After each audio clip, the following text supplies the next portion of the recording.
अस्सलाम वालेकुम, this is Mirza Saad Baig. उम्मीद करता हूँ आप लोग खैरियत से होंगे। आज मैं मिडिल ईस्ट के हवाले से बात नहीं करूँगा। आज मैं दुबई और सऊदी के हवाले से बात नहीं करूँगा और ना ही किसी डिग्री अटेस्टेशन के हवाले से बात करूँगा। आज मैं जनरली जो बात करना चाह रहा हूँ वो है शेंजन एरिया के ऊपर। शेंजन ज़ोन का एक कंट्री है और बहुत वेल्दी कंट्री है। जर्मनी, फ्रांस के बाद लाइक तीसरा या चौथा आई गेस वेल्दीएस्ट कंट्री है, जिसकी इकॉनमी बहुत स्ट्रॉन्ग है और वहाँ का जो स्टैंडर्ड ऑफ लिविंग है वो टॉप नॉच है। तो और वहाँ का जो वर्क परमिट का हिसाब किताब है वो भी बहुत ज़्यादा जो है इजी गोइंग है। एज सच कोई बहुत ज़्यादा रिक्वायरमेंट नहीं है जिस तरीके से मिडल ईस्ट वगैरह के अंदर आजकल इमर्ज हो गई है। और इसके अलावा दूसरे ममालिक के अंदर जैसे यूएस, कनाडा और ऑस्ट्रेलिया, न्यूजीलैंड के लिए हो गई है। वहाँ का जो वर्क परमिट का हिसाब किताब है, वर्क वीज़ा का जो हिसाब किताब है बहुत ज़्यादा इजी गोइंग है। एज सच कोई आपको बहुत ज़्यादा डॉक्यूमेंट वगैरह जमा करने की ज़रूरत नहीं है, जिसके अंदर मेनली जो हमारा लाइक डिग्री होती है और प्लस डिग्री भी अटेस्टेड डिग्री, प्लस फिर उसके बाद आपका बैंक स्टेटमेंट हो गया, फिर आपके एडिशनल डॉक्यूमेंट जो भी सपोर्टिंग डॉक्यूमेंट होते हैं आपसे रिलेटेड। किसी भी चीज़ की ज़रूरत नहीं है। सिंपली अगर आपको वहाँ पे जॉब करनी है और जॉब भी कोई मैनेजेरियल लेवल की नहीं है तो ऑफकोर्स जब वर्क परमिट दे रहे हैं तो ऑफकोर्स वो मीनियल वर्क ही है। तो मीनियल वर्क कहते हैं जो भी लो टीयर के, बॉटम टीयर के जो काम होते हैं ना, जैसे कुक हो गया, शेफ़ हो गए, डिश वॉशिंग हो गई, गैस स्टेशन के ऊपर आपने काम कर लिया, कोई लेबर हो गया, पंक्चर शॉप पे काम करने वाले हो गए। तो इससे रिलेटेड जितने भी मीनियल वर्क से रिलेटेड जितने भी काम होते हैं उन सब के लाइक लेबर शॉर्टेज क्योंकि है वहाँ पे, तो इसी वजह से वो जो है वो कंट्री ओपन है वर्क परमिट देने के लिए। तो जिस कंट्री की मैं बात कर रहा हूँ वो है लग्जमबर्ग। और लग्जमबर्ग आजकल बहुत ज़्यादा लाइक प्रोमिनेंट है। और प्रोमिनेंट क्यों है? वो इसी वजह से प्रोमिनेंट है कि जब जर्मनी के बाद ये दूसरा बड़ा ऐसा मुल्क है जहाँ पे एक इनॉर्मस स्केल पे, यानी बहुत बड़े स्केल के ऊपर लेबर शॉर्टेजेस इमर्ज हुई है, यानी सामने आई है। और इस चीज़ को कैटर करने के लिए उन्होंने बहुत ज़्यादा वैकेंसीज अनाउंस की हैं।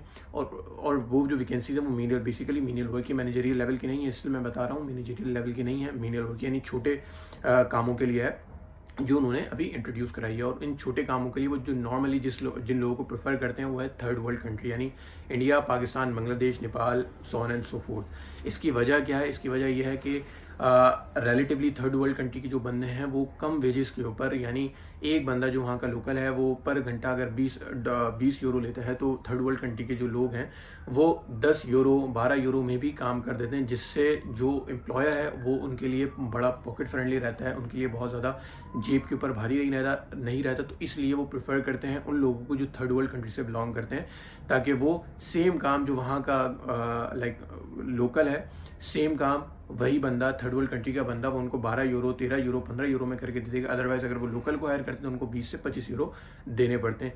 इसी वजह से वो प्रेफर करते हैं कि थर्ड वर्ल्ड कंट्री के लोगों को बिल्कुल वीज़ा दिया जाए अपने मेन्यूअल वर्क के लिए।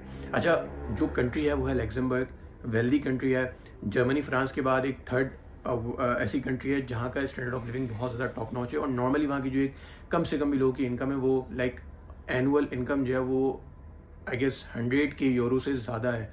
ये मैं एक वहाँ के आम आदमी की बात कर रहा हूँ, मतलब वहाँ पे मिलियनर होना आसान बात है, लाइक कोई बड़ी बात नहीं है, क्योंकि वहाँ की इकोनॉमी इतनी स्ट्रांग है कि आप कोई भी काम करें आपको जो रिवॉर्ड है इन टर्म्स ऑफ मॉनेटरीली, यानी पैसों के हवाले से, वो बहुत अच्छा मिलना है। लाइक कम से कम भी वहाँ के जो लोकल है एनुअली भी, जो मैं एनुअली तो मैं आपको बता चुका हूँ, कम से कम भी अगर आप मिनियल वर्क भी करते हैं तो 4,000 से 5,000 यूरो ईजिली वहाँ पे मिलते हैं। और अगर आप अंदाज़ा कर लें, अगर आप भी जाते हैं तो 2,000-3,000 ईजिली आप जो है वहाँ पे यूरो अर्न कर सकते हैं। तो लग्जमबर्ग की कंट्री है और इसके लिए कोई ऐसा इतने ज़्यादा डॉक्यूमेंट की रिक्वायरमेंट नहीं है, ना ही अटेस्टेड किसी भी चीज़ की रिक्वायरमेंट नहीं है। सिर्फ आपके पास एक यूरो पास सीवी होनी चाहिए और दूसरी चीज़ आपका कवर लेटर होना चाहिए। यूरो पास सीवी क्या है और ये कैसे बनती है, ये नॉर्मल सीवी और यूरो पास सीवी में क्या फ़र्क है, ये जितने भी आपके क्वेश्चन है सब आप गूगल पे डालें, गूगल आपको सारी चीज़ें प्रोवाइड कर देगा। अगर यूरो पास सीवी नहीं है आपके पास और आपको बनानी भी नहीं आती, आपको इंटरनेट देखना भी नहीं आ रहा, समझना भी नहीं आ रहा, सबसे पहले तो अफसोस है उनके ऊपर जिनको ये सारी चीज़ें समझ नहीं आ। लेकिन उसके बावजूद भी अगर आप लोग को नहीं समझ आ रहा तो आप मुझसे कांटेक्ट कर सकते हैं। मैं आपके बिहाफ पे आपकी यूरो पास सीवी ले लूँगा, यूरो पास सीवी आपको बना के दे दूंगा, आपके लिए कवर लेटर बना के दे दूंगा। ऑफ कोर्स मीनियल वर्क के लिए ज़्यादा इतने पढ़े लिखे लोग नहीं होते, तो उनको नहीं पता होता कि यार किस तरीके से यूरो पास सीवी बनेगी या किस तरीके से इंग्लिश वगैरह के अंदर कवर लेटर होगा। तो आपको उसमें फ़िक्र करने की कोई ज़रूरत नहीं है। आपके बिहाफ के ऊपर मैं आपके लिए जो है कवर लेटर बना दूंगा या आपकी यूरो पास सीवी बना के दे दूंगा। हाँ, उसके लिए एक नॉमिनल सी चार्जेस होंगे, नॉमिनल से चार्जेस आप पे करें, मैं आपको यूरो पास सीवी बना के दे दूंगा और आपके जो भी कवर लेटर है वो भी आपको बना के दे दूंगा, ताकि आपको कोई प्रॉब्लम ना है। और एज सच उसके अंदर इतना बड़ा कोई रॉकेट साइंस भी नहीं है। सिंपली आपके पास अगर यूरोपास CV है, आपके पास कवर लेटर है, अपने पास उसको सेव करके रखें। मैं आपको जो है अब आने वाली वीडियोस के अंदर एजेंसी भी बताता रहूँगा और वेबसाइट भी बताता रहूँगा। आप सिर्फ उनको देखें, वहाँ पे जो आपको फॉर एग्जांपल अगर आप यहाँ पे कुक की जॉब करते हैं, शेफ़ की जॉब करते हैं, तो वहाँ पे सारी शेफ़ की कैटेगरी के अंदर आप जॉब देखें। वहाँ पे जॉब आ गई तो सिंपली वहाँ पे आपको अपना अकाउंट बना के पोर्टल बनाना है। पोर्टल बनाने के बाद अपनी CV और अपना कवर लेटर वहाँ पे ड्रॉप करना है। सिर्फ यही काम करना है और आपको ये काम डेली बेसिस के ऊपर करना है और जितनी जॉब आपको नज़र आ रही है सब पे करना है। इसकी वजह यह है कि अगर आप ये सोच रहे हैं कि एक जॉब पे अप्लाई करके आप बैठ जाएंगे और उसके बाद आपके पास खुद ही जॉब चल कर आ जाएगी, तो ऐसा नहीं होने वाला।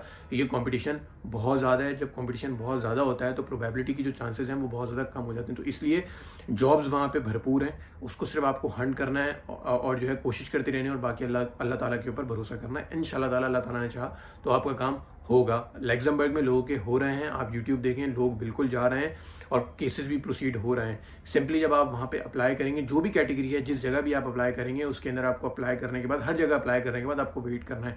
आपको उनकी तरफ से आपका जो एम्प्लॉयर है, अगर आपने उनके स्टैंडर्ड को मीट किया होगा तो वो आपको ईमेल के थ्रू रीच करेंगे। रीच करने के बाद वो आपको ऑफर लेटर सेंड करेंगे। उसी ऑफर लेटर के बिहाफ पे आपके पास जो है ना एक ऑप्शन आ जाएगा कि आप वर्क वीज़े को अपने प्रोसीड करें पाकिस्तान के अंदर रहते हुए। पाकिस्तान में रहते हुए आप उनके एम्बेसी के अंदर एप्लीकेशन लगाएंगे। एप्लीकेशन के बाद आपको वर्क परमिट आ जाएगा तो आप इजीली लग्जमबर्ग मूव कर जाएंगे और देन आपकी जो लाइफ है ऑफ कोर्स वो चेंज जाएगी। जब आप एक रिग्रेसिव इकोनॉमी से एक अच्छी प्रोग्रेसिव इकोनॉमी के अंदर जाएंगे तो ऑफ कोर्स आपका स्टैंडर्ड ऑफ लिविंग सारी चीज़ें चेंज हो जाएंगी और आपकी ज़िंदगी लाइक 360 एंगल जो है ना उनका चेंज हो जाएगा, स्टैंडर्ड ऑफ लिविंग भी बढ़ जाएगी। तो लग्जमबर्ग एक बहुत अच्छी अपॉर्चुनिटी है उन लोगों के लिए जो मिडिल ईस्ट नहीं जा पा रहे हैं या मिडिल ईस्ट अगर चले भी गए हैं या वहाँ से होकर आ भी गए, उनको जॉब नहीं लगी, तो ये लग्जमबर्ग का ऑप्शन उनके पास बहुत अच्छा, वाइटल और बड़ा प्रोमिनेंट है। क्योंकि इसके अंदर ऐसा कोई डॉक्यूमेंट की रिक्वायरमेंट नहीं है इतनी ज़्यादा, सिर्फ यूरोपास CV और आपका एक कवर लेटर चाहिए और सिर्फ आपको जॉब वगैरह हंट करनी है, पाकिस्तान से बैठ के करनी है, वहाँ पे भी नहीं जाना और इतना खर्चा ऐसा नहीं भी है। तो so that's it for today. अगर आपकी कोई क्वेरी हो लग्जमबर्ग से रिलेटेड, यूरोपास CV से रिलेटेड, कवर लेटर से रिलेटेड या कोई भी चीज़ हो, किसी एजेंसी से रिलेटेड या आपको कोई चीज़ समझ नहीं आ रही हो तो लाइक कमेंट आप कर सकते हैं और मैं पर्सनली आपके जो भी इश्यूज़ या जो भी एड्रेस या जो भी क्वेरीज होंगी ऑफ कोर्स मैं उसको एड्रेस करूँगा और जो भी मेरी बेस्ट कैपेसिटी के अंदर होगा वो मैं ऑफ कोर्स आप लोगों के साथ शेयर करूँगा। और इंशाल्लाह ताला I wish you all the very best. जो लोग मूव आउट करना चाह रहे हैं, अगर आपका दुबई मिडिल ईस्ट में नहीं हो पा रहा है तो ये एक अच्छा ऑप्शन है, आप इसको जो है एक्सप्लोर करें। ये एक अच्छा एवेन्यू, अच्छी अपॉर्चुनिटी है, आप इसको एक्सप्लोर करें। किसी ऐसा ज़्यादा डॉक्यूमेंट की रिक्वायरमेंट नहीं है। और दूसरी चीज़ जो बहुत इंपॉर्टेंट है वो ये कि किसी भी एजेंट के चक्कर में नहीं पड़े। एजेंट जो है हमेशा आपको फंसा देते हैं, सिर्फ पैसा पकड़ते हैं और उनको कुछ नहीं करना होता।